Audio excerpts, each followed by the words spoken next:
Hello, this is Debbie Drum, and welcome to the 5 types of checklists to monetize. This is such an exciting topic because, as you know, we talk about passive income with content here on the Facebook group. We also talk about low content, not a lot of writing, not a lot of time, not a lot of commitment, not a lot of outsourcing that you have to do to go ahead and start selling something. Checklists are actually a low content product because they're pretty easy to make. However, that doesn't mean that they're not valuable. If you are watching on YouTube, please go ahead, subscribe, like, and comment. We talk about passive income for your business to grow, and these are little things that you can implement right away to start growing your business, adding value, and making money. People love checklists because it just keeps you organized. It doesn't allow things to get in the way and that you forget to do something because you got a checklist. You as a marketer can sell them, you can give them away, you can bundle them up, you can add value with them. So let's say you have a book, you can add a companion checklist or one checklist or many checklists or a whole book of checklists that you can pile on and just increase the value of whatever it is you're selling. Let's get into the 5 different types of checklists that you can create. Number 1 is the procedural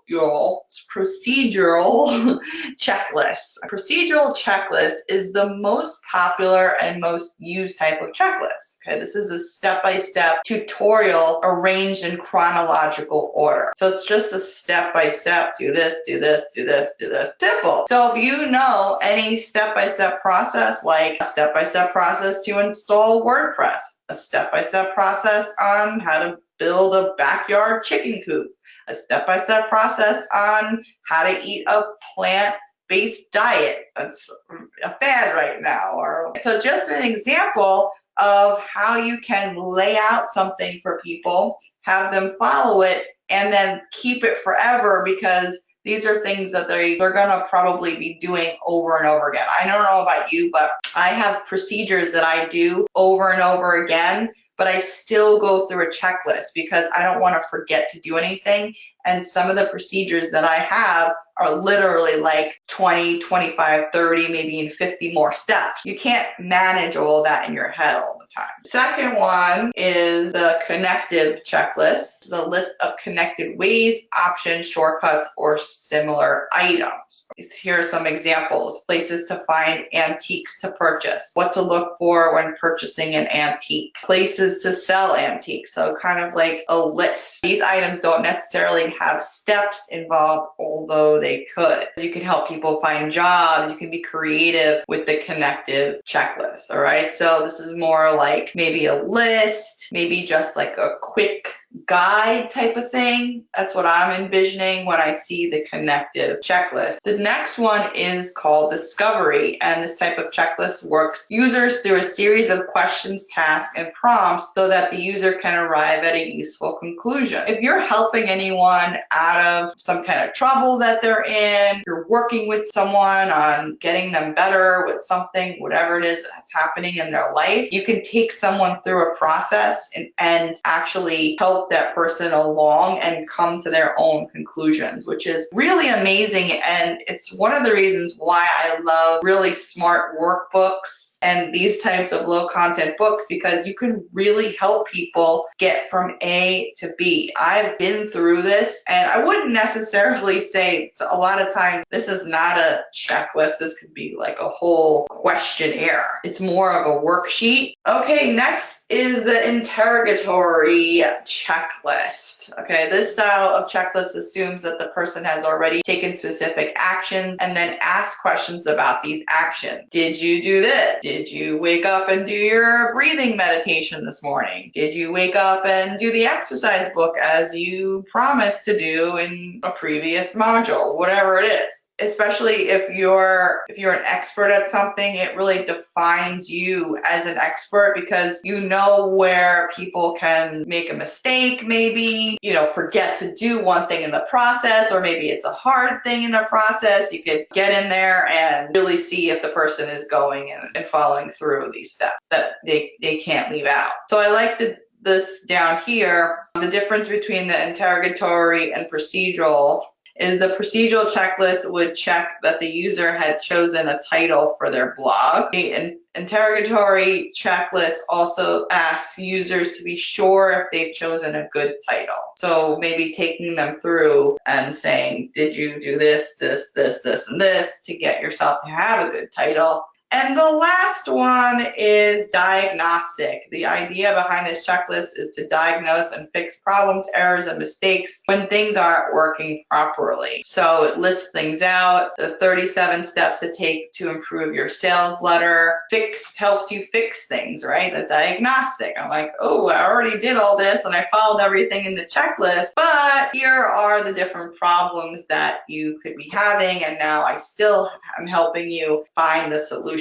Pretty cool, right? This is really, really cool stuff. And this is just a sample taken out of Checklist Profits, which is an awesome product by Amy Harrop. As I was reading through this document and as I was looking at the templates, you're going to learn how to quickly create high-value, sellable checklists about a topic you love talking about. Get dozens of examples of every critical part so you can understand how to start from scratch with ready-to-sell checklist that accomplishes your two primary goals, serves as a source of income for you, and making a difference in the lives of the people. Win-win. I love that. I really, really love that, and I really think it's true. That's at debdrum.com/checklist profits. One of the things, like you'll see on this page here, all the information you're going to get with the checklist. It pretty much goes from A to Z, everything you need to know. But really, what excites me are the bonuses. So 101 ideas for a checklist. And then we have the done for you, fill in the blank checklist, sales letter template. There's so many templates in here. You don't have to create this from scratch. You don't want to be starting on a blank document and then having to create the template and then having to put in your information. You can already plug and play and pretty much have either a book or printables done by today if you really wanted to do this. That's what's really cool.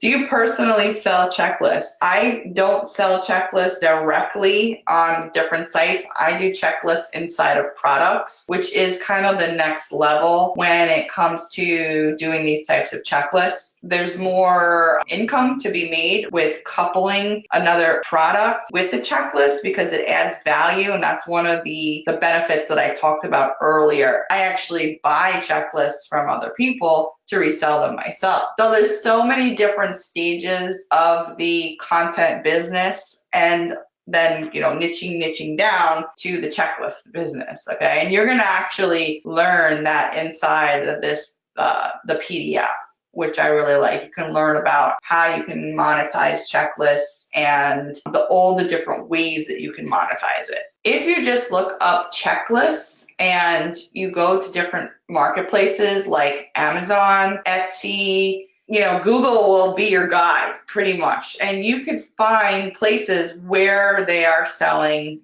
these types of checklists and printables, okay? So you can do a little bit of research on your own, and you can also scout out the checklists that are selling better than others to get some ideas on what you can do. The first one is procedural, number 2 is connective, number 3 is discovery, number 4 is interrogatory, and number 5 is diagnostic. So those are these will give you ideas of what kind of checklists you can create, but some of them kind of turn into more like workbooks and questionnaires and even products, which is the whole idea of what you want to constantly create, especially if you're someone in a niche and you just want to keep putting out content. That's the name of the game. That's what I'm doing. I'm putting out content right now. That's what you do to make money. Okay. Passive income with content all the way. That link again is debdrum.com/checklist profits. I will see you on the next live session.